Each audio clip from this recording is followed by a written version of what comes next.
From the John DeVita Broadcast Center, welcome, ladies and gentlemen, to Paranormal Radio with Bob Trisek on the Windy City Hometown Entertainment Network and Jack FM 89.7 WRHS FM Nords. So sit back and enjoy Paranormal Radio.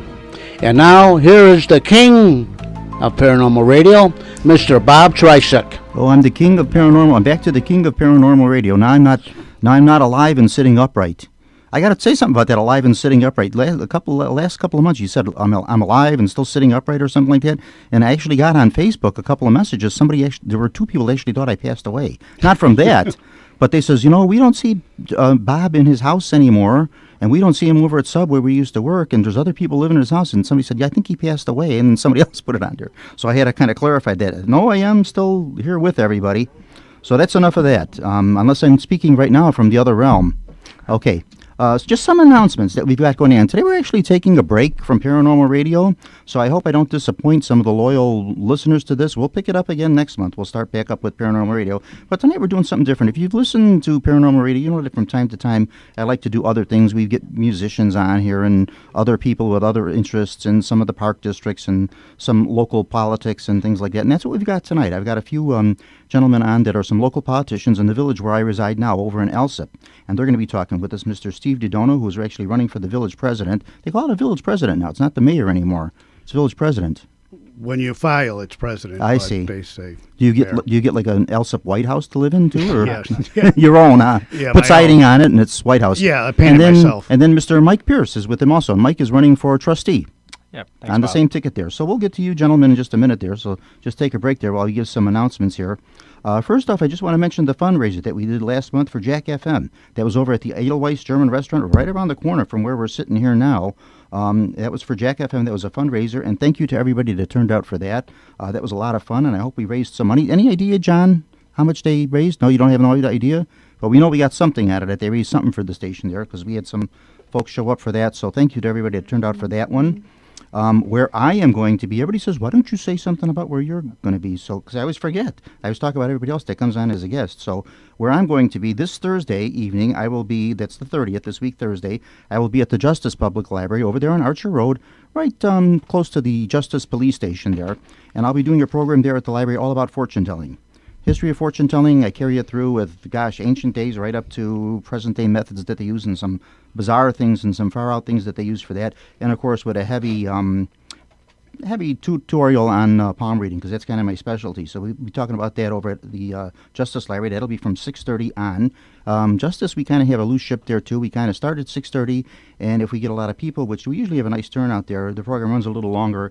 They're not too fussy about that. We stay a little longer there and do that because we usually have a good time with them.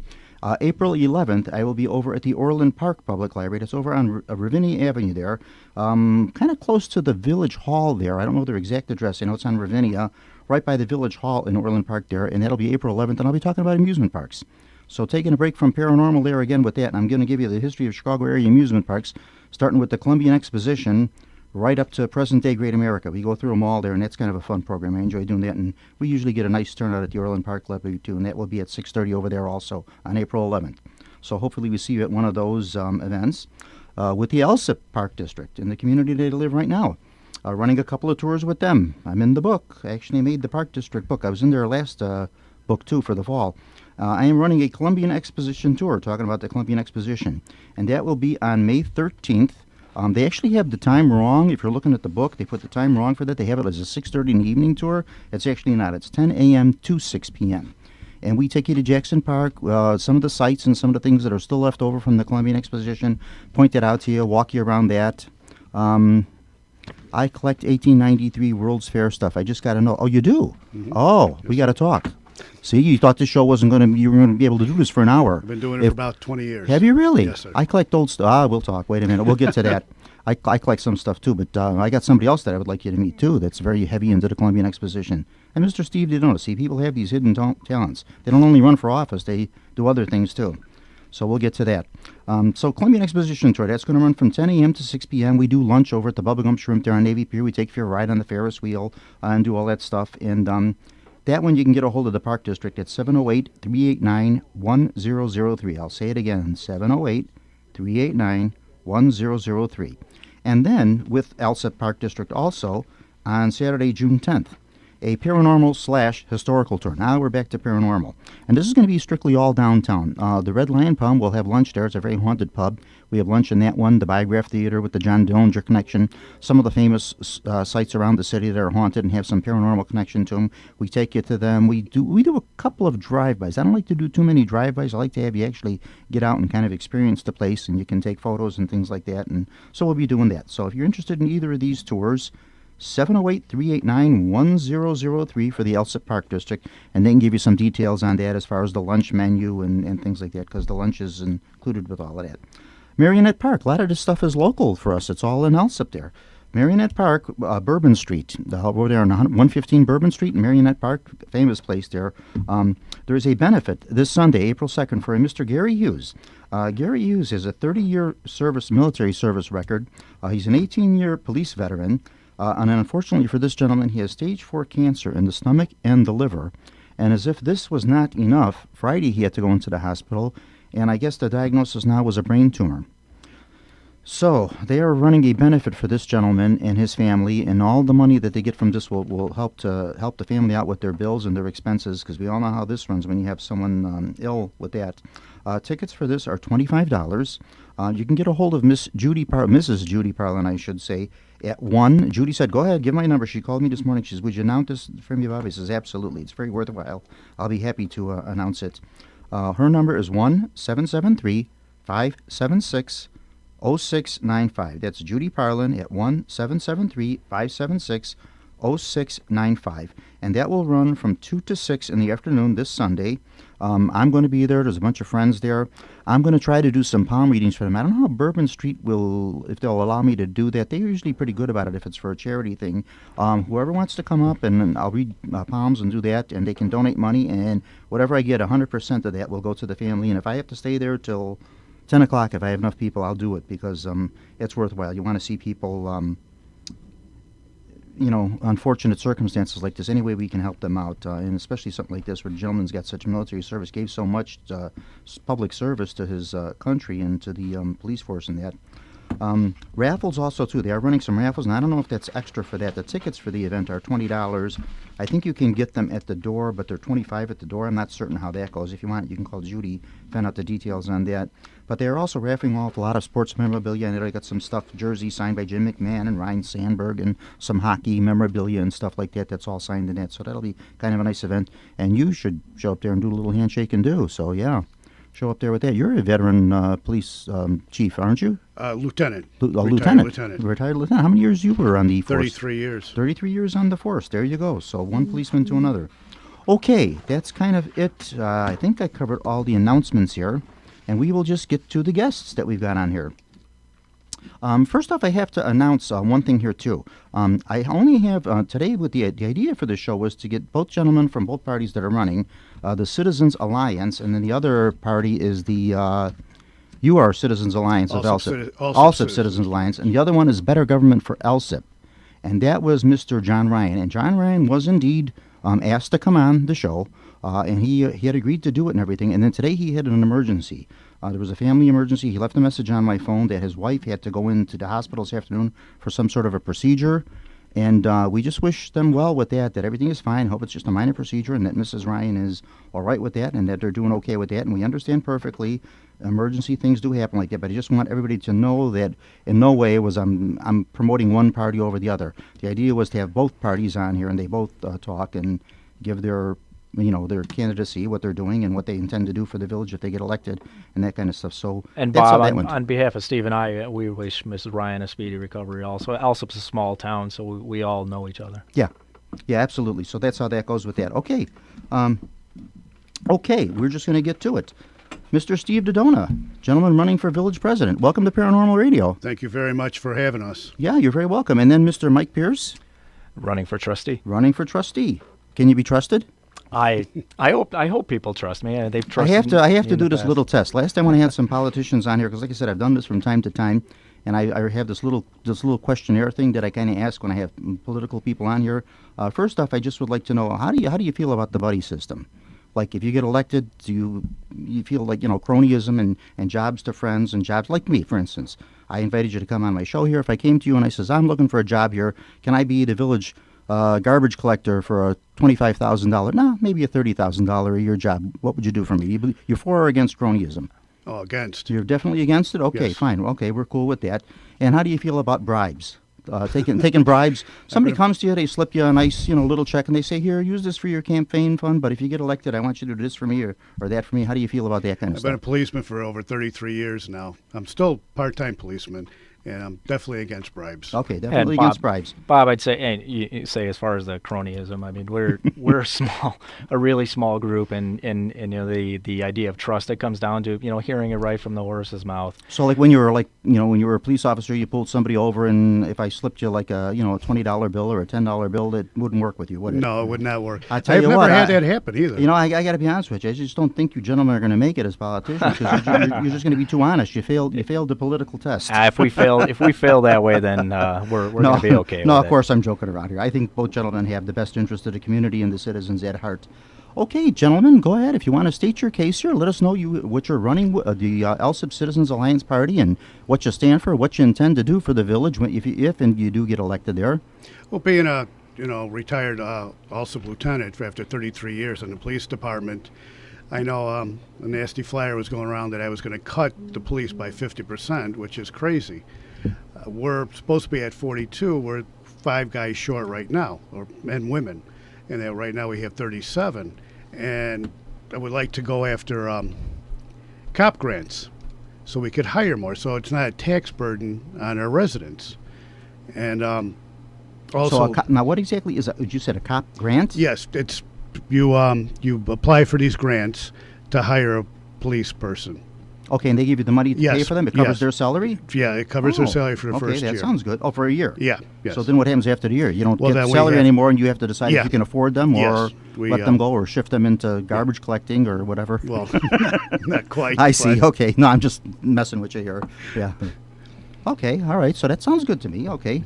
What else you're running on here besides that? You want to see the police force beefed up a bit? Yes. So that definitely. sounds good to me. Definitely. I know you have, because I myself actually live in the Heritage Apartments over there, and I know you have a very high senior citizen population in the village of Elsip. So I'm sure that's something they like to hear. Yeah, and extra that's- police force. Yeah. Yeah, and that's also I want to work on their dispatch center because about 2 years ago the state mandated that you coordinate with another town to get together because they said you could have your own dispatch center, but you had to have at least 25,000 residents. Okay.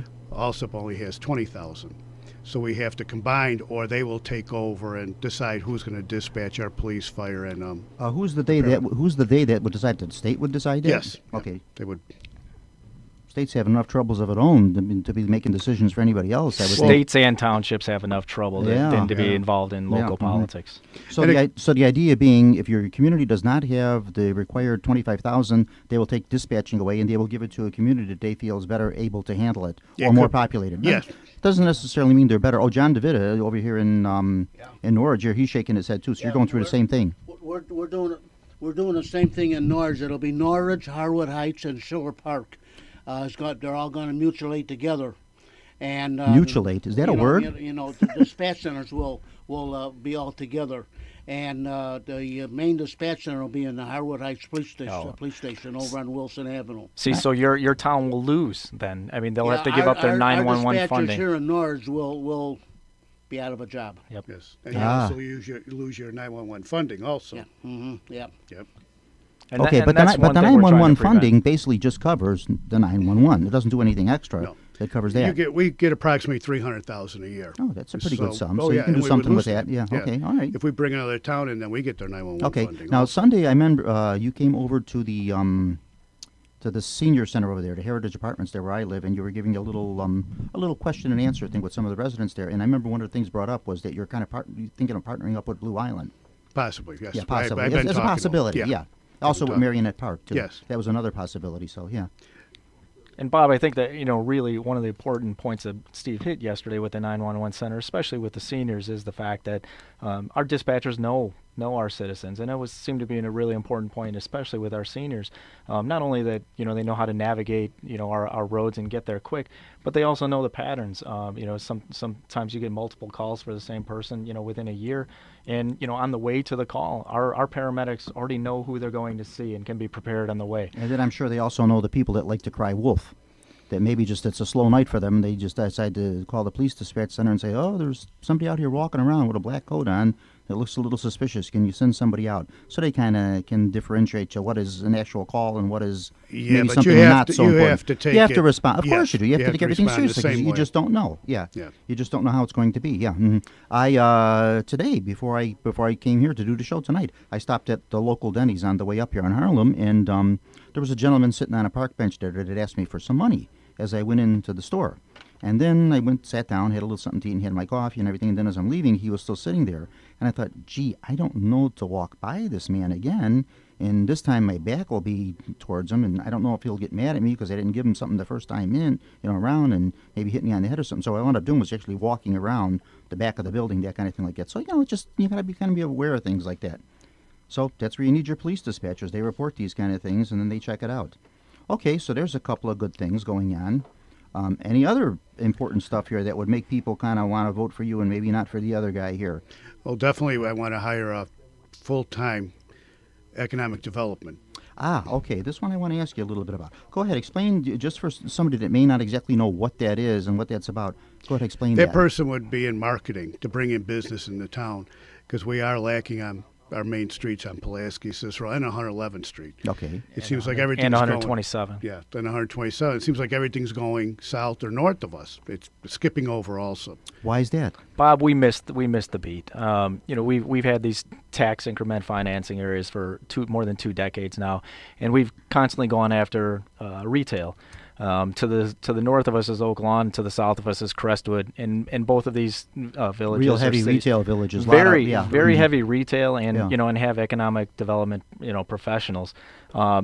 We've continued to try to get retail. We've had promises of a Sam's Club, promises of a Marriott hotel, and Alsip is really it's considered an industrial town. We're right off the 294, right down the street from Midway Airport. It is an industrial and warehousing kind of town. Well, if the Sam's Club and the what was the other one? The Sam's Club and the Marriott. If that kind of flops, what do you think about some?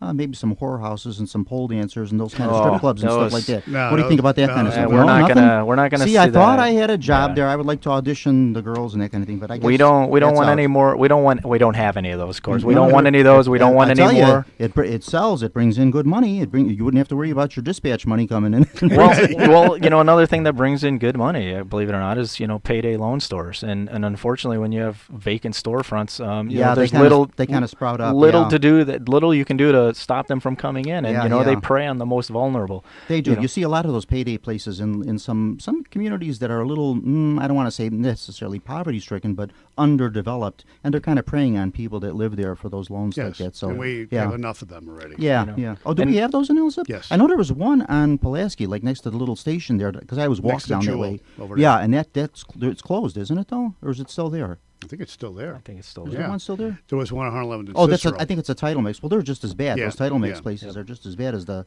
loan stores and that. Yeah. But one thing that I wish we would have gone after. One of our neighboring towns is very close to getting an Amazon.com fulfillment center. A warehousing fulfillment center that is hundreds of jobs, and that's the kind of light industrial that Alsip is perfectly set up for, with its close proximity to Midway and to 294. So when you say light industrial, you're not necessarily talking about like heavy industry that would be like air polluting type industry, that type No. of stuff. No, You're not talking at about all. more like retail related. More And warehousing warehouse- and service warehouse. Warehousing. versus Okay. production. All right, that makes sense to me, and it sounds like a good idea.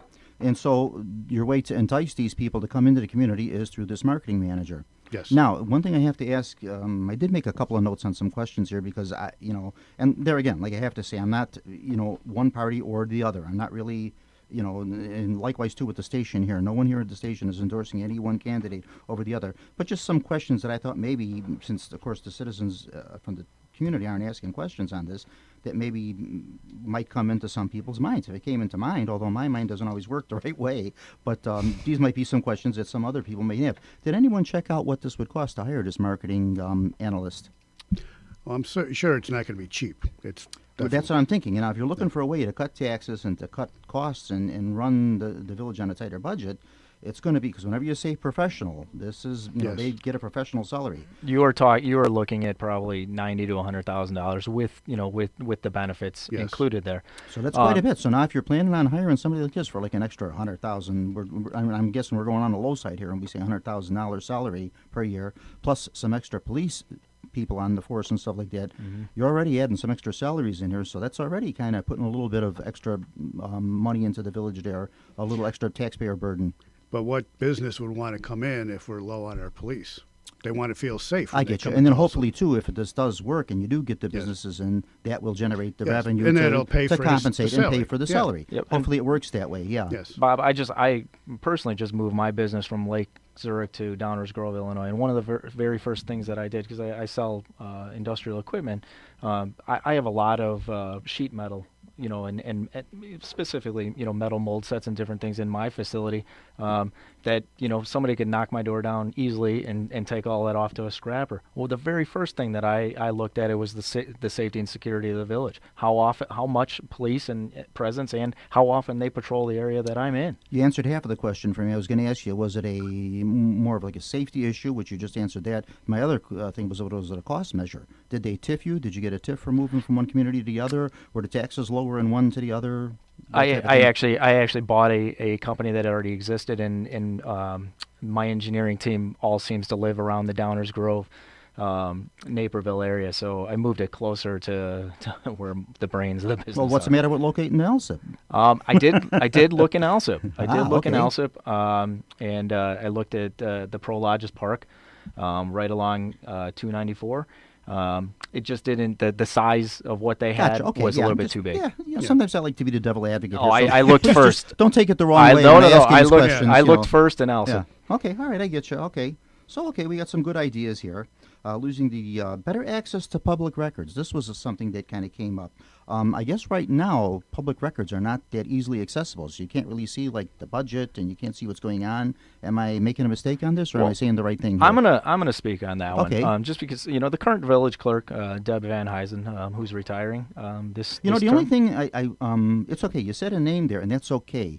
But the only thing is, I don't like names mentioned like that when the other person's not here to. Oh, I'm defend gonna herself. I'm gonna sing her praises. Here. Great. Okay. Good. I'm all not right. gonna say anything Yeah, negative. I just, you know, Don't. I hope you yeah. understand that. I just don't, you know, if you're Yeah. not here to defend themselves, if you're not No. here to say anything in their favor, I don't like to slam anybody. Yeah, no, I'm going to say, you know, Deb did an incredible job bringing Oh, good, Alsip okay. up to, you know, into the internet age, if you will. I mean, all of the documents, you know, from village meetings are making it online. The files, you know, the public records for the most part, with the exception of, you know, a lot of the closed session things are online. Our candidate for village clerk, Sue Petzel, she wants to take it to the next, you know, millennia. What she explained yesterday is, you know, especially with the senior citizens, is people get their news in different ways. And one thing we knew and we found out from the seniors is they still like a hard newspaper in their hand. A newsletter in their hand. They still like to talk on the phone. You know, my 16-year-old daughter, she Twitters everything. She gets everything on Facebook. So, you know, we realize, you know, that, the middle generation is kind of gravitating towards Facebook. The youngest generation's towards this Instagram, Twitter, and everything, and our older generation again still likes the phone call and the newspaper. Sue Petzel has, you know, promised to bring them all. Bring all of those, and including what she called a reverse robocall. Instead of a phone call bothering you, she has said that every week, as the clerk, she will record a message that anyone can call in, you know, to find out the happenings in the village and, you know, Get their information. all boy, the information. Does she realize what she just let herself in for with that? You're going to get calls from all these lonely people that, you know, what's going on? Can we? Well, you know, it'll be a recording. It'll be a recording. Oh, so you the know, that's recording all will it have Yeah, it she's on not there. answering the phone every Gotcha. time. Yes. Okay. Because I was going to say, boy, you might have to bring on a But couple she more would. extra people But to no answer one the phone there. Sue, With Yeah. no that. one Sue, she would Yeah, answer the definitely. phone. It's always So, nice when you yeah. can answer it personally. It's always nice not to hear the machine, but sometimes you just can't. And if it's basically just giving information out, that was my number 9. I wrote a little sheet here with a couple of questions on it. Number 9 was a newsletter for better communication or better information. I put that on there. So I'm guessing that they want to start. There is no village newsletter right now. Is that the idea? There is is a newsletter. There is. Yeah, there's a newsletter. It Yeah, gets yeah. right. And then there's a couple of papers too Yes. that come out. Right. And that, so they give you some of the news there and that. Yeah. Yeah, the village sends out a newsletter. Okay. I think every other month or every few couple months. every Okay. couple of months, and all the trustees and the mayor get their message. Okay, so in nothing there. really changes that. No. If there is something, you'll Yeah. find out about it one way or the other. So Yes. the word will get around. Okay, so that sounds pretty good. And of course, now speaking for residents in the community, tax increases. Of course, the property owners in the village, everybody's concerned about that. Some of the flyers and things that have been floating around through the mailboxes, they're kind of worded a little, well, you know how that goes. When something sells for $30, they put the price at $28.99. $29.99. Right, you know how that goes. So it's really $30, but it just sounds cheaper when it's Yes. $28.99 rather than $30, or you know how that goes. And they're saying no new taxes. George Well, okay, Bush. no new yeah, right, yeah, no new taxes. Okay, that doesn't mean new taxes, but what about the taxes that are already there existing? Doesn't mean they're not going to go up. And one thing I will say, both candidates, yourself, Mr. Dodona, and Mr. Ryan, I went to the library when you were all at the Elsip Library there, both the teams running there, and both sides were kind of unanimous about that. He says, we really cannot promise that. We can't. That's something No, we we can't can't. promise. We can't run on a ticket and promise not to raise taxes because money has to come from somewhere. Yep. So we can't promise that. So they're honest about that. But what would you like to do to see maybe taxes, even if they do have to go up, maybe kept at a level where it's affordable? And then there also, too, you can get more residents coming into the community of Elsip saying, all right, property taxes are not that high in Elsip. Elsip has a good school district. Elsip has some nice shopping. They've got a good police force. It's a safe community. It's nice. They're a sound community. This is somewhere we'd like to bring up a family, and the taxes are reasonable. What are you going to do to try to maybe keep the taxes at a level that would be affordable? Well, I got him. There. no, you didn't. No, you didn't. No, you didn't. You didn't. We do have a plan, and the plan's going to take some work. It's not going to be overnight. Yeah. We can't cut anyone's taxes overnight. Of course We not. can't- No. You we can't. still. Now, yeah, and now see, there And you again, look at- I didn't say cut taxes. I Well, said keep and- them and- at a reasonable sure. level. And we're- Because of course you can't we're cut not them. It'd be gonna- impractical to say you're going to But cut like them. if you look at our tax bill, the village tax is only about 17% of the whole bill. Right, but see, in Elsip though you have a lot of schools, so a lot Lots goes to the of school schools. district. Yes. Yeah, it And goes so to afford. I was that. I was the school board president for 6 years in District 126. okay. I was elected there, and I am responsible for one of the biggest tax increases in Elsip history. I But- think you just killed your No, shot there to get Bob- elected the trustee. Bob, we took it to the voters. You stuck your mouth in your foot there. I hate to tell you, Mike. What we did, Bob, was we were honest. We were honest with the vote. And that's always the best people. policy. It And we always said, is, this is the state of the schools. If you want this, it costs this. If you want this, it costs this. And we passed it by tax referendum. The people of the village voted for that tax increase. It wasn't a water tax increase. It wasn't a utility increase that can just be voted on, at the village level. We put it to the voters. As far as, mine and Steve's and the Elsip Citizens Alliance, the revenue has to come from somewhere. I mean, people are still going to expect their salaries. Cost of living goes up. Cost of insurance goes up. These things are increasing and revenue is decreasing. We have to, one, bring in the light industrial like we talked about, and even in the storefronts, bring in that retail. At the same time, I mean, we've got these tax increment financing districts that have been out there for longer than 20 years. A TIF district, the property taxes are frozen at that level when that TIF district is written. So we have one on Cicero that those property taxes are frozen at 1995's level, 1994, 1995 levels. And all of the taxing bodies, the amount of tax that they get is based on that 1995 level. We have got to get these TIF districts filled and get the property values up and back on the tax rolls.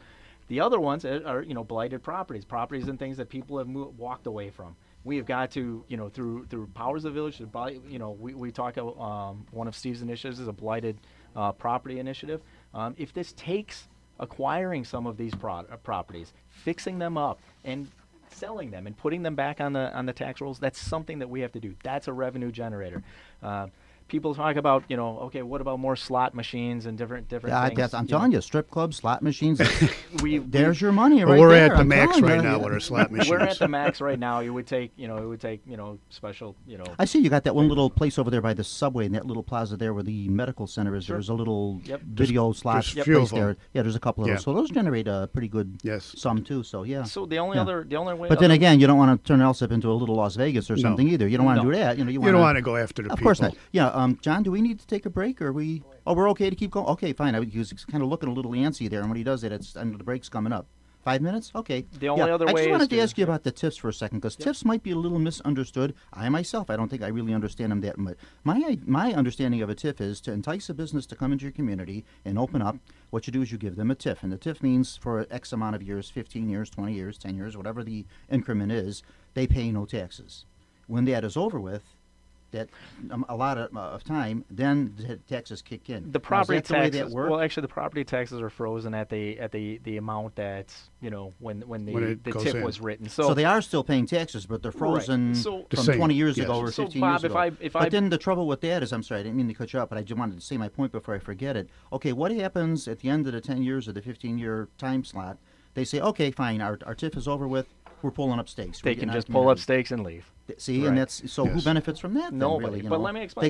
They got sort of like a free ride there for 10 or 15 years. So, Right. Yes, is there we some do. sort of a clause or something that you could put in there and say, well, all right, this is what we're giving you, but you're going to be required to stay for an additional 10 years after that TIF, so we can recoup something on this without giving you a free ride. There's ways, but let me Yeah. explain that TIF if I could for a second. You said you just recently sold your house in Norwich. Let's just take No, your Summit I lived in, or, yeah. or Summit. Yeah. So let's say, for instance, that a TIF was written on that property and it was sold to somebody. No, if I would have got a TIF, I would have never moved. Let's say it was sold to a developer, and your house was say it was $100,000 house, and just for the sake of argument, your taxes were $1,000. If the developer comes in and tears down your home and puts up a bigger property, the property taxes right there are frozen at that $1,000. Now, But yet they've improved the property But Joe Barrios is going to come in and reassess your property and realize that now he's got an Amazon warehouse on here. This is worth actually $5 million.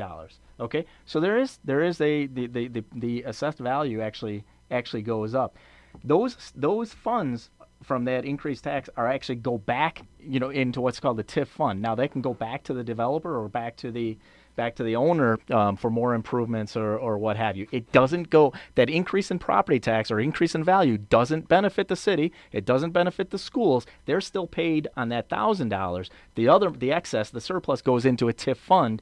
Basically, I don't like that. and it's used for TIFs in other communities or whatever. No, it's used it has to be used on that property. They can actually transfer it from TIF to TIF, but it's usually used to entice that developer to build more within that. So TIF then really district. the TIF doesn't really work as far as, well, I guess in the long run it does. If you bring the business in the long run it does kind of pay off, but it's kind of a twofold thing. It's sort of for and sort of against. Because like I said, if you're giving them the free ride and then they decide to pull up stakes and get out, bye, thanks suckers, I got a nice But at run least here. while they're here, though, we're getting their sales tax. You're getting the whatever. sales tax, so you do benefit Yes, somewhat we from do. it. Yeah, I get it. Okay. Are we ready to go, John, there? Or? Go ahead, take the break. Okay, we're going to stop for just a break here, folks, and please stick with us. Come back to Paranormal Radio.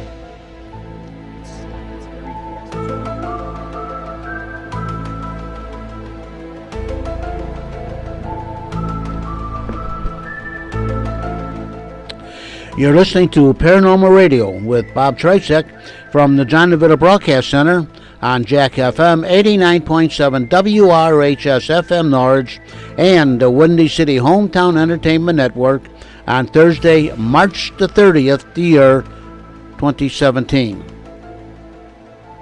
And this is Jack FM 89.7 WRHS FM Norwich, Illinois. And now back to Bob Tricek and Paranormal Radio. Okay, bring him up. Today we're actually, I think something, there it goes. The mic was going fritzing on me here, but now it's back up. Actually, tonight we're not Paranormal Radio. Tonight we're Political Radio. Just in case you're just tuning into the broadcast, we have with us tonight Mr. Mike Pierce, who's running for trustee in the village of Alsip. And also Mr. Steve. I never asked you about your pronunciation. I always call you Steve You've been Dodona. saying it right. Is it Dodona Yeah. or Dodona? No, Dodona. Dodona. Okay. Yeah. Okay. So, and Mr. you Steve did it Dodona, right. who's running for the village president. I've been learning a little bit about this too. We've been covering TIFs and some of their ideas, what they have, what they're running on their ticket for, what they hope to do with the village should they be elected. Also, too, again, I would just like to announce that in no way are their opinions the opinions of the station station here, and myself aren't backing any candidate. And Mr. Ryan was indeed invited to come on, and he was set to come on tonight, but then he had a family emergency. Mrs. Ryan took ill and had to go to the hospital and have some sort of a procedure done, and so he was unable to come on the show tonight. And I did call him back to leave a message and said, if you do want to send someone from your party, one of your running mates, to come on and represent your party, you're welcome to do that. But I didn't get the message back, so he was invited to come on. I just want to make that really clear that we're not trying to slight him in any way, shape, or form. So we've been kind of covering, just to clear that up there, we've been covering, and also, too, their Facebook page, too, your party's, the Alsip Citizens Alliance. Yeah, go up to Facebook, Alsip Citizens Alliance, and they'll have their information on there about their candidates. You can read a little more about that, people that they have, other folks running, and maybe we should say some of their names here. Yes. Go ahead. You want to do that? Yeah, for clerk, we have Susan M. Petzel. For trustees, we have Mr. Pierce. We also have Monica Juarez and Michael Zielinski. Mike Zielinski. I think I know that name from somewhere, but Zielinski is kind of a common name. He's a union guy. He's an iron worker. Well, I don't know him from that. I never did any iron work. I only worked with feathers and stuffing. I used to do upholstering, so I never worked with iron. Okay, so those are the folks running on your ticket here. Yes. Okay, good. Okay. Now, another question I got to ask you with this, too, is there now... When someone votes, they can split their vote. So yes. They can vote like you for mayor, and then someone from the other party from the Better Government for Elsa party. Yes. They can do that. It's not full slate vote. Okay. Yeah, that was the best. One of the best things that Cook County, David Orr took away was the whole slate voting thing. The unfortunate thing with that, though, is when you do get a split ticket like that, it kind of, there's a little controversy there. Because some people are resentful because their guy didn't get in or whatever, and then you kind of, working against each other. Hopefully people kind of shake hands and say, let's put our personal grievances aside and let's do work for the community here and do that. And I firmly believe that everybody that runs for any kind of office, I think you do have the best interest of the community at heart and the citizens and that. I don't think anybody goes in and says, I want to run and I want to be a terrible politician. I think everybody wants to do something, starting with the presidency. I think every president that's gone in there says, I want to be a good president. Yes. I don't think anybody wants to be a bad president, but sometimes it just doesn't work out that way. Circumstances happen, and all too often you see the candidate or the person all just relieved to be out of the office there. Sure. And now the gentleman that's in there now, Mr. Kitching. I didn't know him that well because, of course, I haven't lived in Elsip all that long. I haven't lived in Elsip myself for about a year and a half, but I've heard favorable things about him. People seem to have liked him and that, but he's just kind of stepping down, and I guess he's retiring. They did 12 years. Yeah. Okay, so 12 years. 12 years is a long time. Yes. Are there term limits in Elsip? There are now. Yeah. Oh, there are now? Yes. Now they put him in? Yes. Okay, so what are the term limits now? 3 terms. And the term is a 2-year term, 4-year term, a 4-year term. So he did his 12. Yeah. Without it being a term limit, he did his 12, and he stepped down. Okay, so he did the honorable thing. He could have stayed. He could have tried longer. Actually, because the term limit wasn't put in until after. Right. So that would have been his loop around it. But he chose not to. Okay. But I mean, I've even when I ran for the school board, my first point was just check the pockets on his overcoat when he leaves. No, I'm kidding. Of course. I said just a bad joke there, Mr. Kitching. I don't know you, and I'm just making a little joke there, of course. But my point was, the president doesn't get longer than 80 years, so why should anyone else? Absolutely, and I do believe you get tired, and you wear out your welcome. Well, not only that, you sort of build up a monarchy too. After a while, you kind of you build up a lot of clout and a lot of power and that kind of stuff, and then it's hard for anybody new to get in. It's hard for people to come in with new ideas and get things done. People are afraid. I mean, they get afraid of the machine, basically. Yep. You become a monarchy, and we don't want monarchies in this country. That's what we ourselves rebelled against. Yes. So, exactly. Yeah. Okay. Well, that's that. Okay, so enough about that and enough about the monarchy. However, if Elsip did decide to have a king, I think I would be one that would like to be nominated for that position. I think the crown would fit perfect on your head, Bob. Crown would fit fine. I have a head shaped for crowns. Yes. Yeah. Okay. I have a joke here, but I just can't say it. Oh, come on. Yeah. Okay, so we kind of covered the tips there. We were talking about that. And so let's see what else now. Okay, we've covered that. We covered security. You got some ideas for that. Okay, the big thing of generating revenue for the community seems to be taxes and property and that. Any other ideas? Anything we can bring into the community to bring? I know they have the little boat launch there where they do that. They get some sales generated from that, bringing that in because I guess the village owns the canal, or how does this work? No, they own the property by the canal, or so many feet off of the water. I get it. So they're allowed to charge a fee for the use of that. The state owns the waterway. Oh, I see. Well, then how does that work now? So the state owns the right, but the village gets charges a fee to use it? The boat launch. Got it. Okay, Right. so the launch. The launch. So the water is owned by the state, but Yeah, to get to the the water, village you got to doesn't use the own it. launch. Yeah. Got it. I see. So, yeah, that's the a little thing that they do that brings in some money there, and yeah. The things village like has, that. several assets like that, Sure. including the senior citizens housing. So rents and and fees are things that we have. And one thing that we agreed on is we once if we're lucky enough to be elected, we would do an inventory of the village assets, because there are some assets that there are properties that are just vacant lots that are sitting empty, and those things can be used to Sure. inject some needed revenue. Of course, we're not going to do the Chicago way of we don't have parking meters, but we're not looking for a quick one budget fix like Chicago did with the parking meters, and they lost revenue for decades to come.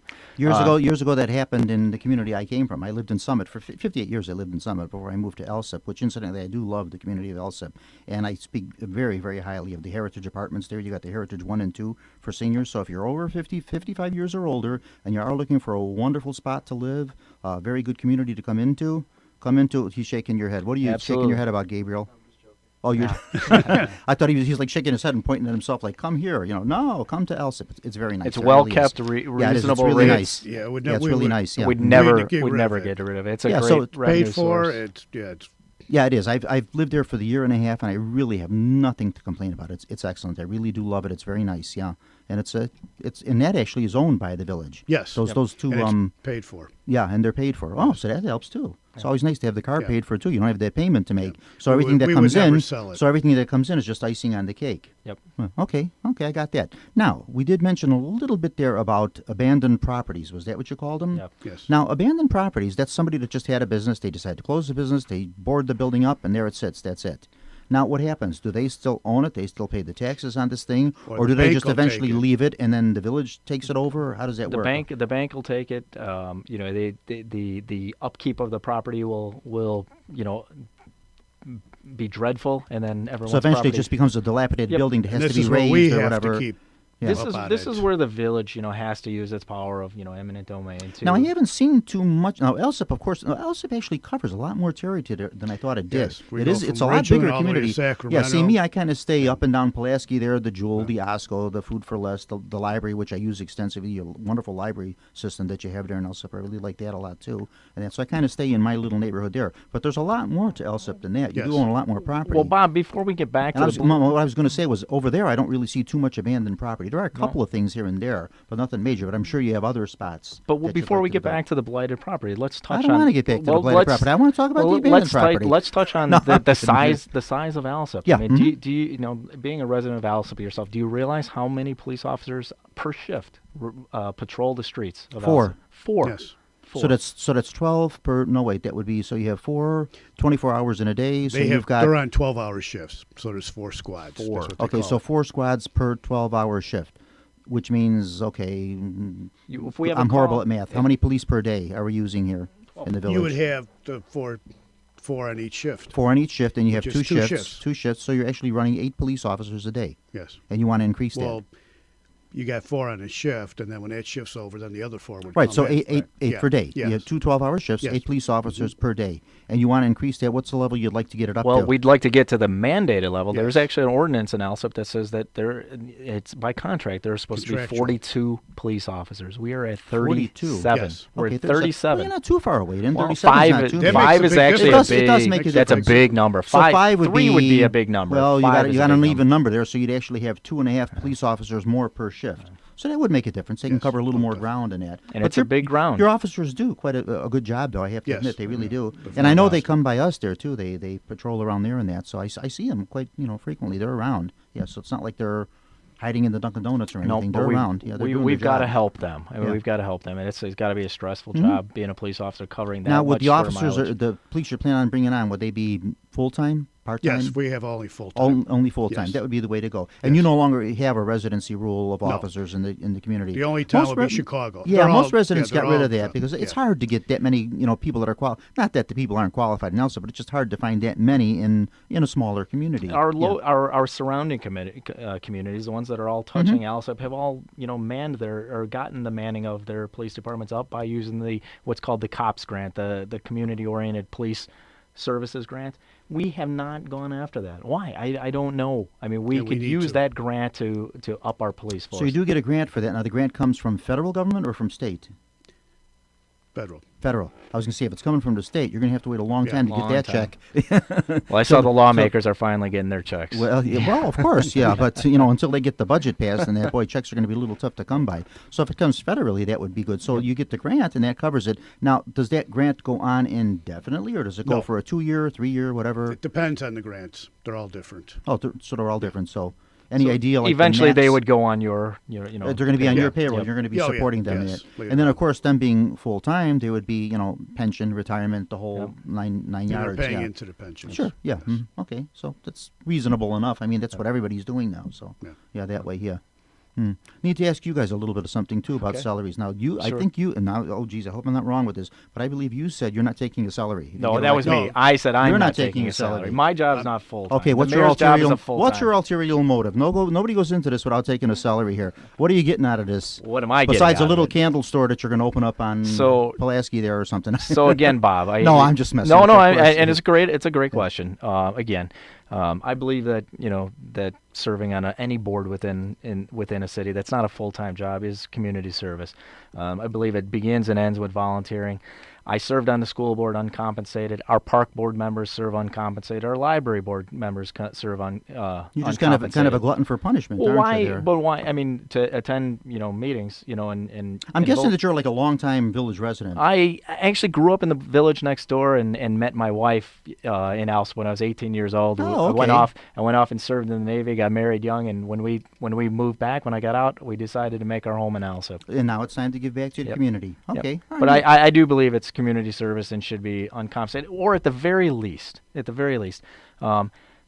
attendance, I think, should be taken into account. A lot of times, trustees in different villages, and not just ours, they take a salary, and you get that salary regardless of whether or not you attend the meeting. There's several committees that are set up that are headed by our trustees that actually draw in community members. Planning and zoning, for instance. Sure. These members come to the meetings, and sometimes the trustees don't. So if not a salary, what about in lieu of that Stipend. a per meeting stipend instead? And it would if it really is about the money, it would force you to come to the meeting. Gotcha. Okay. So it's more of an incentive to show Yep. up at the meetings Yeah. rather than be a ghost member and just, kind of, I'm not going to that one. I'm watching Dancing with the Stars tonight. Too many- Just let me know what's Too going on. many times, if you look at the village. You like my direct way, Yeah. don't you? That's the way I talk Yeah, about things. but to be very direct, too many times over the last decade, the budget meetings, the budget votes That's important. are not fully attended. That's an important one. That's, Yes. Is there a way of Yeah. making the meetings mandatory where if you're elected to this post, you have You to show can't. up? So on the last board I was on, So what do they do? Do they actually just like not come to the meeting, but You send can't- somebody else in their place? No, They just no, don't you go. can't It's send just- somebody just a else. vacant Yeah, seat. it's a vacant So seat. you can't remove a board member. You can't fire a board member. Only the county. I don't even think it's the county. The township, I think, is the only one that can Really? remove a board member. That's Yeah, you have unusual. to petition I mean, if them. you can impeach the president, how can you not? Yeah, Just, but same thing. You have to go through that you process. got to go through There a is process. process. Yeah. You can't right. just. Yeah. I get it. And I don't Okay. want to speak out of turn. I think it's only the township Okay. supervisor that can remove a board Okay, that member. makes sense. Yeah. What is the now we don't know what's coming up after the election, but what is the current mayor's salary right now? Any idea what? I'm sure you know I what think that it's is. 70. 75, I think. Yeah. 75. So that's Yes. that's a pretty good And the salary. trustee For salary full-time. is- For But it's full-time. and that's a full-time position, and of course it would be full-time. And if you're- I get in, I'm not taking a pension. Okay, that's what it was. I misunderstood. Yeah. Not that you're taking the salary, but not taking the Your pension. pension. Yeah. Okay. So after you're out of office, that's it. Your money stops right there. You're Yes, done. yes. I get it. Yeah, Steve. I mean, we've got over 100 million in And just to say unfunded something pension in his liabilities. defense, too, I think the other gentleman said the same thing too, Mr. Ryan. I think, I can't speak for him, but I think he said the same thing too, that he wouldn't take a pension also. That would So, be great. Yeah, yeah. That would be great. So, yeah. Yes. Okay, good. Yep. So that's good. So two gentlemen do kind of have that at heart, so. Yes. All right. All right. Any other things you want to cover here that we didn't cover? Anything else you want to say for yourself? We got a few minutes left here. I think that we do want to talk about some of the community-oriented initiatives. We're a small town. We're 20,000. Just under 20,000 residents. We're a small town with big town ambitions. And to do There's that. nothing wrong with that. No. You're better to think big than think small. But to think big and actually perform big, it takes a community. And some of the initiatives that we've put forward, we talked about the blighted property committee. The village is strapped in how many inspectors and things they have. And we're not looking for residents that are gonna, hey, my neighbor next door, he's not cutting his grass, come and ticket him. We are looking for retired, especially retired community members that would be willing to go around and take a look and see some of these properties and identify them for proper upkeep or proper inspection, if you will. One thing that I would like to see, and I don't even know if this would be a village thing, this might be something that would be geared more towards the state, is on 119th Street there's no sidewalks. Mm-hmm. You have nowhere to walk. You have those little, like the drainage ditch type things I there. know. The ordinance was placed over in. like close to the Heritage One apartments there, and I think that's 127th Street, and there's those like apartments right on the corner there, and they have a real nice sidewalk that goes like up to the corner, and that's where it ends. I thought, man, I wish this sidewalk ran all the way down, all the way up to Pulaski. That would be great, because sometimes it can be a little dangerous walking over there, and a lot of times, and I love to walk, and that's my way up and back, to get to the stores, or there is another way too, but that's really not the best of ways too. Quite honestly, the other way to walk to get up to Pulaski, to get to Jewel, and to get to some of the shopping, especially this would be for seniors, easy access for them, is the Jewel has a couple of holes in their fence. And they have like a wood stockade fence, and there's a couple of holes in that, and you slip through those to get in there. And if you didn't have those, you'd be no way to do it. You'd have to go the other way to do it, So I'd like to see something maybe a little easier access for people to walk. Absolutely. Type of thing like that. Absolutely. But that might be state. I don't even know if that would be a village issue, because if it's a state road, it might be a state issue, not necessarily a village issue. It depends on, the amount of room, too, you have to put a sidewalk in. Right. Like I say, they've got it by that apartment complex there, and it's really nice. But then it just runs to that corner, and it cuts off. Like right where you come to where the fire station is, there's a little is that Marionette Parks? That little firehouse there on 119? Garden Homes. Garden Homes. Garden Right Homes. where you come to that's where the sidewalk ends, and it's on the opposite side of the street. On I the thought, north, man, it'd be great to have it. on the even if north it's just side on is one Garden side. Homes. That's county. That's not Okay, also. but the other side is Elsa. Yes, That's we're where on the the sidewalk south is that side. I'm talking about. It would be nice to see it run that way. Yes. But, if it's on either side of the street, it'd be good either way. But we'll see. That's just wishful thinking. Yeah, one last thing for me that I'd like to say is, Oh, you get two more things. Oh, two more things. Yeah, you right. get two more. Well, one of the other initiatives that Steve and I you talked about was an intergovernment committee. When you look at your tax bill, it's sliced. That pie is sliced in many ways. Sure. The different taxing bodies, from the library to the park board, the community college district, the high school district, the school district, the village. What doesn't happen right now is collaboration between the groups. One thing we talked about was TIF districts as being one of the only things in the pocket for a municipality to try to entice businesses. But what doesn't happen enough, is outside of a public hearing, is collaboration between the groups to see how that impacts the other groups, and we want to do more of that. We want to have, it takes a village to run a village, and we want all of our groups to come together and make sure we're not negatively impacting another taxing body. Right now, I'm on the District 126 School Foundation of Excellence, and on our board is the Park District, the Library, Chamber of Commerce. We all work together. Excellent park And that's district. what we Yeah, you need got a to do. really, really good park district in Elsip. Really nice. The library system in Elsip's wonderful. You got Incredible. Our Well, grammar library- schools are yeah. the best. Yeah, You well, I can't didn't beat go to school in your town, but the schools My there. sons, I had two sons haven't go really through. heard any complaints on them and that, so I'm No, guessing not that at all. everything is good there. So yeah. The folks on the So see, library it's a nice board, the community, park board folks. are So top come notch. to Elsip, folks. Yes. It's a good place to retire. You got the nice apartments there you could retire into and that, and we got some facilities there, and we got some things nice for folks, for families there. So it's a little something to appeal to kind of all the age groups there. So yeah. So it's nice. So, well, I guess that's going to be it for that. Gentlemen, thank you so much. Thank you Thank for you for coming. We having really us. appreciate There you go having again. us. That's Mr. Oh, you're very welcome. Mr. Steve Dodona running for the village president, and Mr. Mike Pierce running for trustee. Thank How you. about yourself? Anytime, maybe after this guy, if he gets elected, when he gets out of office, any political aspirations for you to go higher? I'm getting too old, Bob. I'm older than I look. Getting too old? What are you talking about? You're only 22, 23. Oh, you're What the are best. You know, You're the geez. best. I'll give you that $10 when we're done. Don't say that. People think you're serious, and I'll be waiting for it. Okay, I'm just going to do a few more announcements here. Oh, just in case, too, tomorrow we're not going to air. We usually air it Tuesdays on Jack FM. It's not going to be aired till Thursday. It will be on Jack FM. Of course, I'm saying this now. We're taping it. You aren't going to hear this until you hear it on Thursday. That will be Jack FM. That's our sister station at 89.7 WRHS. That's in Norwich. But go up on YouTube, punch up Paranormal Radio, unusual for a political subject, but Paranormal Radio, and punch in today's date, which would be the 27th. Are they going to put in? Yeah. They'll punch in 32717. You'll be able to hear it on YouTube or go on the Windy City Network. Windy City, www.windycityhometown.com. All one word, www.windycityhometown.com. And you can get the broadcast here. So there's 3 ways you'll be able to hear it. Also, too, I'm going to talk to our producer, John Chiconda. I'm going to see if he can message this over to your Facebook page, too. They'll have the broadcast on there. Oh, that would be be listen to it. Yeah. They can listen to it on, Awesome. on your Facebook page. He also puts it on my Facebook page. So please, and also, too, on my Facebook page, I'm still alive. So nobody messaged that they think Bob passed away. So I'm still here.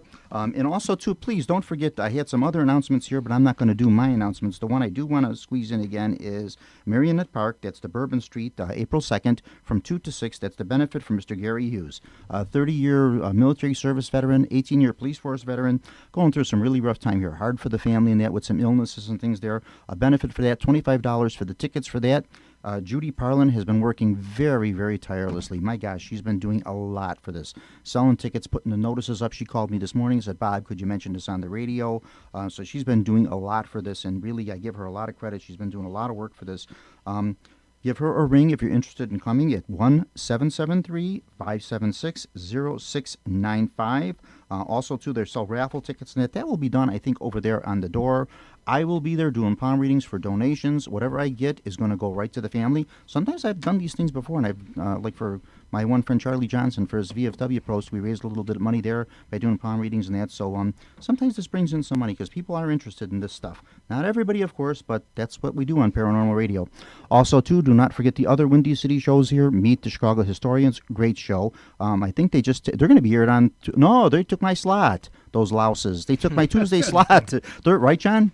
Chicago Historians going on Tuesday morning. We're going on Thursdays. Right? Yeah. See, that's what happened. They took my slot. Meet the Chicago Historians. Great panel of people they have on there. They talk all about Chicago, just about everything you ever want to know about Chicago history. Meet the Don of Sports, all about sports. Paranormal Radio, yay, that's me. Chicago Junction, another show all about Chicago railroading, the history of railroading in Chicago. They cover everything on that show. Lincoln Funeral Train, all sorts of stuff they cover on that. Wealth and Wisdom and the Armchair Experts. What's Wealth and Wisdom? You listen to Wealth and Wisdom, you get wealthy and you get wise? Bring up 14, okay. Wealth and Wisdom is done by Fred Belcastro, and he talks about money, how you can save money, about the 401ks. There you go. And he's a financial advisor, and he's been in the business for over 50 years. So, Steve, Mike, listen to this show and get some tips for the village here. Yes. We'll do so. Or maybe you can give them some tips to use on the show. We need wealth and wisdom. Later on, come as a guest on Wealth and Wisdom. All our programs are very informative. Meet the Chicago Historians, Armchair Experts, sports announcers from Ridgewood High School. They're the two sports announcers. They talk about sports. Don of Sports, Don Figarelli, he's another great sports guy. And also Don Figarelli has his own TV show. Now, I'm not sure if you can get it in ELSA, but he's on Comcast channel number 19, Thursdays at 8:30.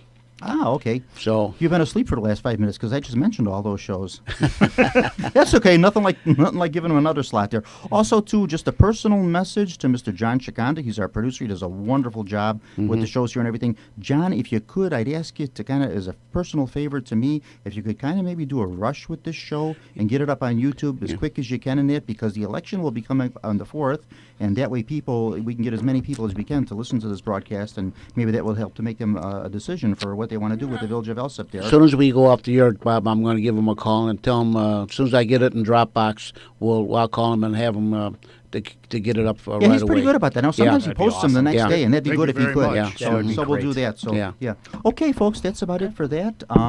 We are going to call it quits. Thank you so much for listening. I know this wasn't the normal show that we normally do with Paranormal Radio. Next month's show, I'm going to come back on. I got a couple people lined up for guests, but for the April show, I always like to do Titanic and I like to do Abraham Lincoln because they both happen on April 15th.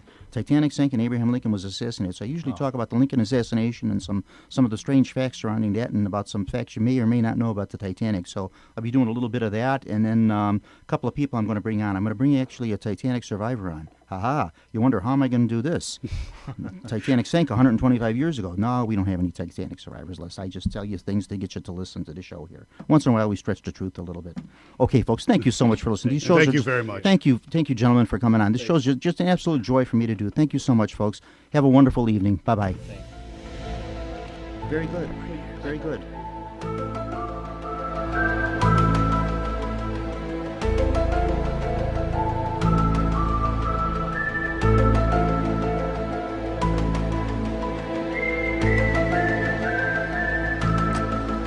You have been listening to Paranormal Radio with Bob Drisek from the John DeVita Broadcast Center on the Windy City Hometown Entertainment Network and Jack FM 89.7 WRHS FM Norwich.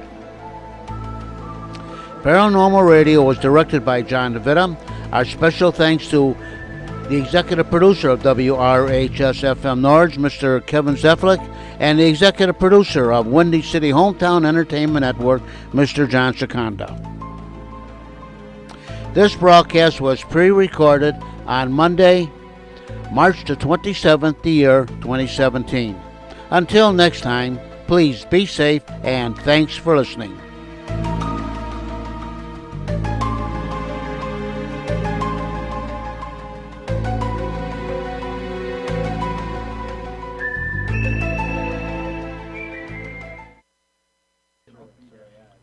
This is Jack FM 89.7 WRHS FM Norwich.